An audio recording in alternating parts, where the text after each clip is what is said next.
repentant prayer. Sa maning repentant prayer, ampo nga may nulsulon. Pareha atong tax collector.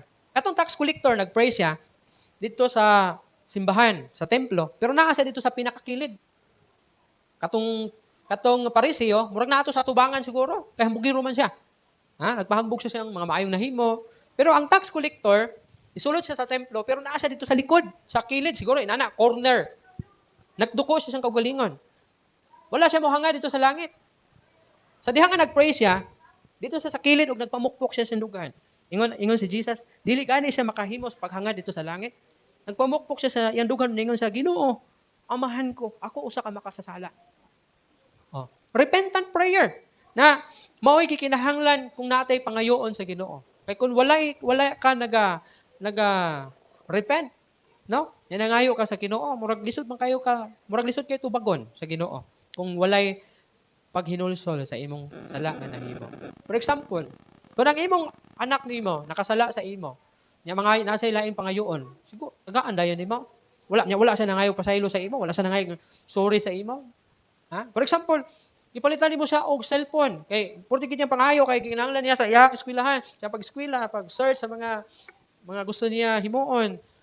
And then nawala. O kaha, nahulog sa tubig, nabasa, nadaot. Unya, purti ito nimong tinigom, purti nimong haguag paningkamot na makapalit ka adto kay para mahatagan nimo imong anak kay gipangayo niya sa imo.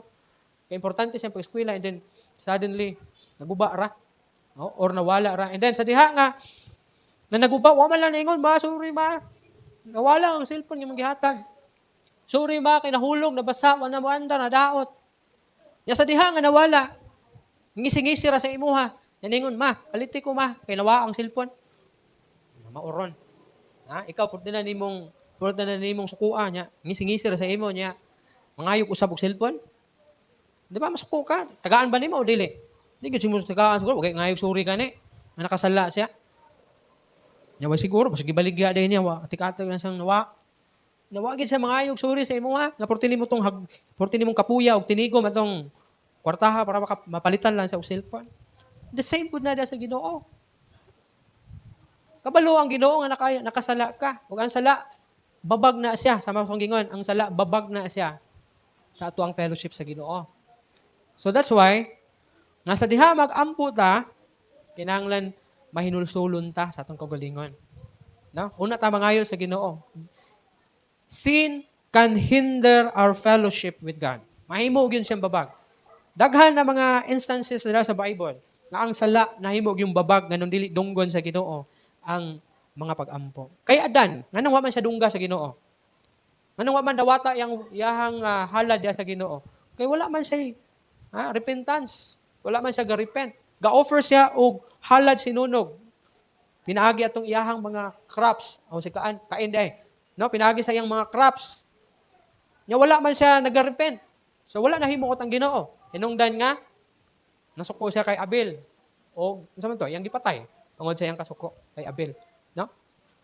Ano man, ang sala mao gyud babag aron dili ta dunggon sa Ginoo. Confession restores closeness with Him.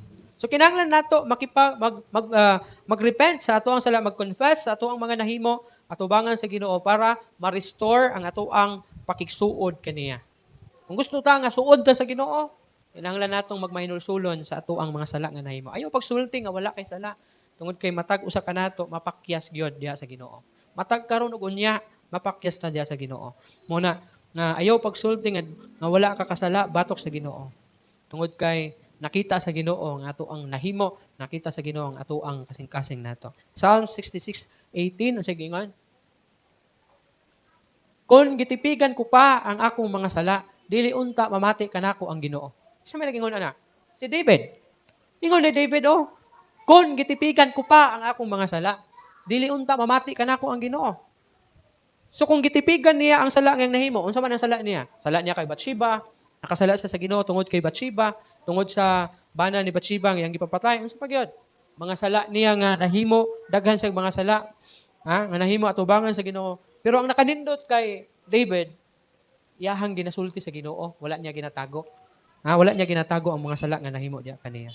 So before naman to sa ato ang prayer, God God responds to humble, sincere, and repentant hearts. Diba ano to na siya? God responds to humble, sincere, and repentant hearts.